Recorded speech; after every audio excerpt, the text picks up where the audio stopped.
దేవుని వాక్యం చదువుకుందాము.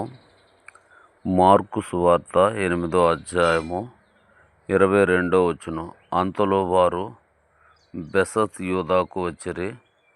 అప్పుడు అక్కడి వారు ఆయన యొద్దకు ఒక గుడ్డివాణ్ణి తోడుకొని వచ్చి వాణ్ణి ముట్టవలనని ఆయనను వేడుకొనిరి.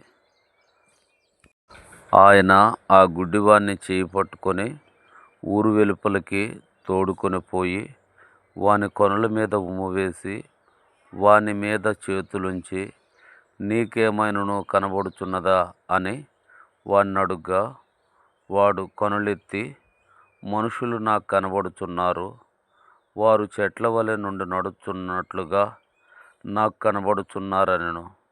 అంతటా ఆయన మరల తన చేతులు వాని కొనల మీద ఉంచగా వాడు తేరి చూచి కుదర్చబడి సమస్తమును తేటగా చూడసాగాను. అప్పుడు యేసుని ఊర్లోనికి వెళ్ళవద్దని చెప్పి ఇంటికి వాణ్ణి పంపివేశను. చాలు. ఇది యేసు ప్రభువారు బెతస్యూదలో చేసినటువంటి అద్భుతం. యేసు ప్రభువారు బెతస్యూదకు వచ్చినప్పుడు అక్కడ మనుషులందరూ కూడా యేసు ప్రభువారి దగ్గరికి ఒక గుడ్డివాడిని తీసుకొని వచ్చారు.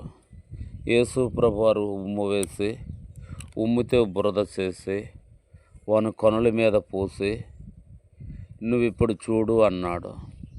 అంటే వాడు కళ్ళు తెరిచి చూసి, మనుషులు నాకు కనబడుతున్నారు, వారు చెట్లు వలె నడుస్తున్నారు అంటూ వచ్చాడు.